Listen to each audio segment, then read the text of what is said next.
You have walked into a dark room before. You knew nothing was in there, and you still walked fast. That is not weakness. That is not irrationality. That is a 200,000-year-old survival program running in your brain, right now, in the modern world, in the dark hallway of your apartment. Today we are going to look at where that program came from, why it exists, and why it is also the same program that built every religion, every superstition, and every time you felt like the universe was sending you a sign. The experiment. In 1992, a neuroscientist named Michael Persinger built a helmet, not a military helmet, not a medical helmet, a modified motorcycle helmet fitted with solenoids, devices that generate weak magnetic fields. He called it the God Helmet. Persinger placed this helmet on the heads of volunteers. He stimulated the temporal lobes, the sides of the brain, with barely perceptible magnetic pulses. The result? 80% of participants reported feeling a presence in the room, someone standing behind them, watching them, close. They turned around. Nothing there. Some described it as a ghostly figure. Others called it a divine presence. One participant, a committed atheist, left the room shaking, convinced he had just felt God. Persinger had not summoned anything. He had simply pressed a button that was already inside the human brain. The question is, why is that button there? The thrasher. In the grass. Go back 200,000 years. East Africa, open savanna. Night. Wind moving through the grass. Two early humans are lying near the edge of camp. Human A hears a sound in the bushes, thinks it is just the wind, goes back to sleep. Human B hears the same sound, thinks something is in there, sits up, moves away. A leopard steps out of the bushes. Human A does not survive the night. Human B runs, escapes, eventually has children. You are watching this video. That means you are descended from human B. Every single person alive today is descended from the ones who assumed the worst, who heard a sound and thought, something is watching me. The ones who were calm and rational in the dark got eaten. The bug that became a feature. Scientists have a name for this system. HADD. Hypersensitive Agency Detection Device. Your brain is wired to detect agents, things with intentions, things that can act, things that want something, even when they are not there. It is hypersensitive by design.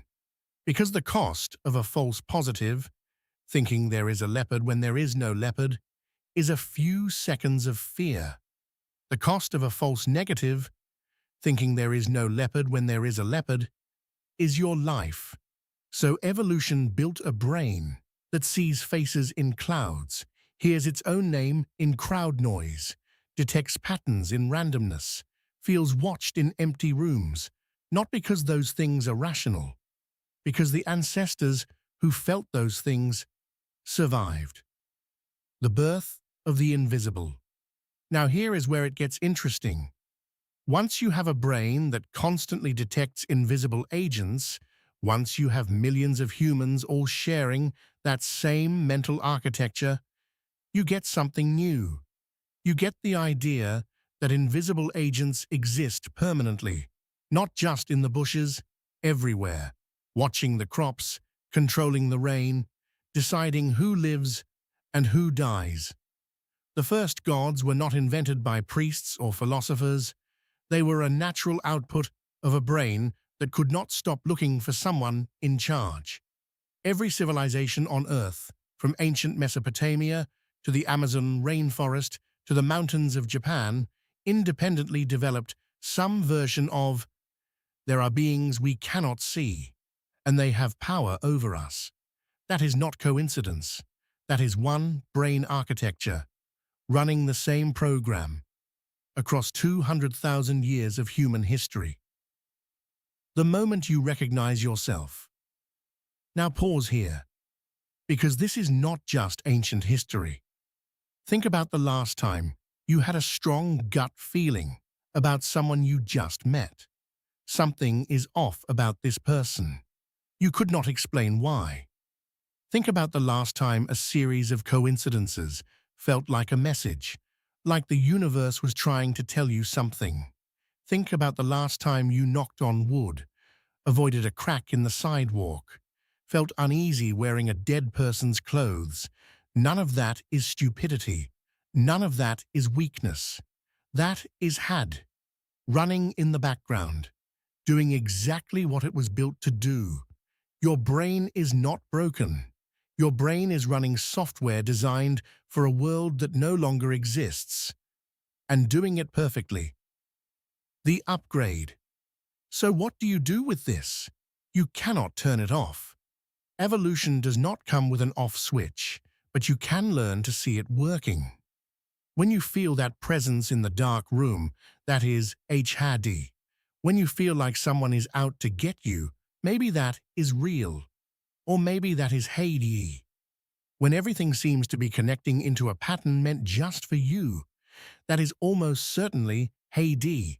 The most powerful thing you can do with a 200,000-year-old brain is learn to ask one question.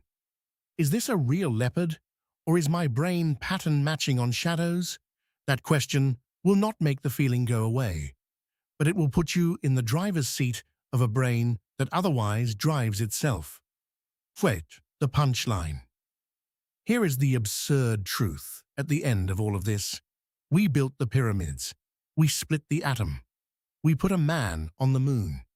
And when the Wi-Fi cuts out, we say, why is this happening to me? As if the router has a personal vendetta. 200,000 years of evolution. And we still assign intentions to objects that do not have them. HDD does not care that you have a PhD. HDD does not care that you know better. HDD just sees something moving in the dark. And it acts. That is the ancient human inside every one of us. Still running, still watching, still convinced there is a leopard in the bushes. The lesson. The ancestors who built civilization were not the ones who had no fear. They were the ones who had fear and learned to ask whether the fear was real. That is the oldest form of intelligence we know, and it is still the most useful one. Subscribe to Paleo Sapiens. We upload 3 to 4 videos every week, each one about something that happened hundreds of thousands of years ago that is still quietly running your life today. Hit the bell. You will not want to miss what is coming next. And tell me in the comments, have you ever had a gut feeling that turned out to be completely right, and you had no idea how you knew? That might be your 200,000-year-old brain doing something your conscious mind could not. See you next time on Paleo Sapiens.